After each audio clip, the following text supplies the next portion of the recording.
আজকে আন্তর্জাতিক অপরাধ ট্রাইব্যুনাল ২ সেখানে হাসানুল হক ইনু সাহেবের মামলায় চার্জ গঠনের যে আদেশ হয়েছিল আগে, সেই চার্জ গঠনের আদেশের বিরুদ্ধে তারা একটা রিভিউ পিটিশন দাখিল করেছিলেন। গত বৃহস্পতিবারের দিন সেই আবেদনটা আদালতে শুনানির জন্য নির্ধারিত ছিল। সেই দিন আসামি পক্ষের আইনজীবী উপস্থিত না থাকায় সেটা আজকে শুনানি অনুষ্ঠিত হয়েছে।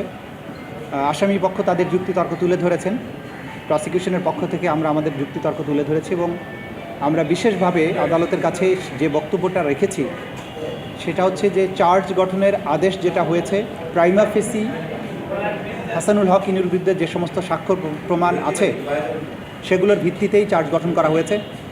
তারা এই প্রত্যেকটা এভিডেন্সের গুণগত মান নিয়ে আর্গুমেন্ট করার চেষ্টা করেছেন। ট্রাইব্যুনাল বলেছেন চার্জ গঠনের সময় সাক্ষ্য প্রমাণের গুণগত বিশ্লেষণ করার সুযোগ নেই, কারণ এটা একটা পূর্ণাঙ্গ বিচারের মাধ্যমে, ট্রায়ালের মাধ্যমে কেবলমাত্র সেটা করা সম্ভব।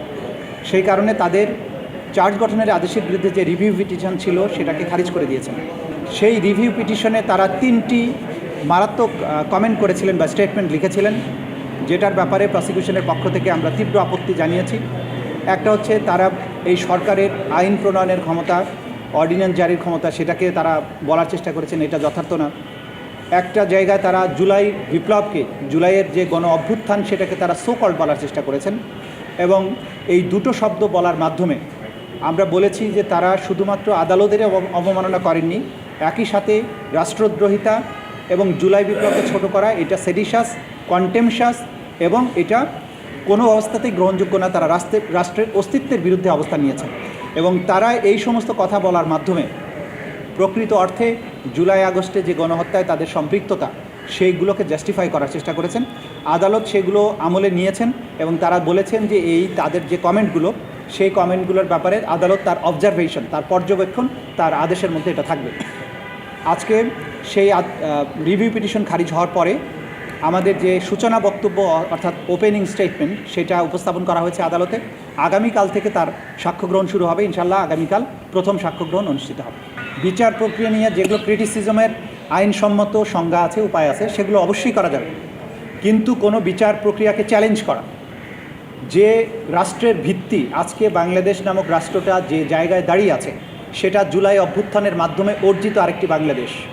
সেই মহান অর্জন, যে অর্জনের পেছনে 1400 মানুষের রক্তদান আছে, 25,000-এর মতো মানুষের অঙ্গহানি আছে, অজস্র মানুষের চোখের পানি ঝরেছে, অনেকে কারাবরণ করেছেন, আদারওয়াইজ নিপীড়িত হয়েছেন। সেই মহান একটি অভ্যুত্থান বা বিপ্লবকে সোকল্ড বলা, এটা ধৃষ্টতা, এটা আদালত অবমাননা, এটা রাষ্ট্রদ্রোহিতা। এই ধরনের কথা আদালতে বলার কোনো অধিকার কোনো আসামির নেই। এই আদালত যেখানে বিচার অনুষ্ঠিত হচ্ছে এটা গণপ্রজাতন্ত্রী বাংলাদেশের সংবিধানের অধীনে প্রতিষ্ঠিত একটা আদালত। এই ট্রাইব্যুনালের যে আইন সেটা 1973 সালের স্পেশাল একটা আইন, ক্রাইমস ট্রাইব্যুনালস অ্যাক্ট 1973, এটা সংবিধান দ্বারা সুরক্ষিত। এই বিপ্লবকে, এই আন্দোলনকে, এই আইনকে চ্যালেঞ্জ করে এই আদালতে দাঁড়িয়ে কোনো কথা বলার অধিকার কোনো আসামির নাই, সেটা অবশ্যই রাষ্ট্রদ্রোহিতা হবে। আইনের পরিকাঠামোর মধ্য দিয়ে তার যে সমস্ত রাইটস আছে সেগুলো তিনি পাবেন। এই আইনের পরিকাঠামোর মধ্যে তিনি সাক্ষ্য, তার পক্ষের যে সাক্ষ্য আছে সেটা উপস্থাপনের সুযোগ পাবেন।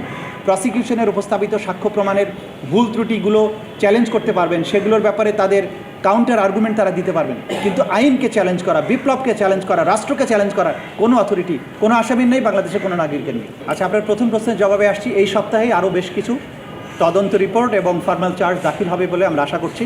সুতরাং ব্যক্তিগতভাবে যে সমস্ত যারা টপ কমান্ডার ছিলেন তাদের মামলাগুলো যেগুলো তদন্ত শেষ হয়েছে, এই সপ্তাহে আমরা আশা করছি কয়েকটি তদন্ত রিপোর্ট এবং ফর্মাল চার্জ আদালতে দাখিল হবে। আর দ্বিতীয় যেটা বললেন, ভারতের কাছে অপরাধীর প্রত্যার্পণের ব্যাপারে যে বাংলাদেশের রিকোয়েস্ট সেটা করা হয়েছে। রেড নোটিশ অন্য জিনিস, রেড নোটিশ করে ইন্টারপোল, কিন্তু বাংলাদেশ যেটা করছে সেটা ভারতের সাথে অপরাধীর বই সমর্পণ চুক্তির আলোকে তাদেরকে ফেরতের জন্য রিকোয়েস্ট করেছে।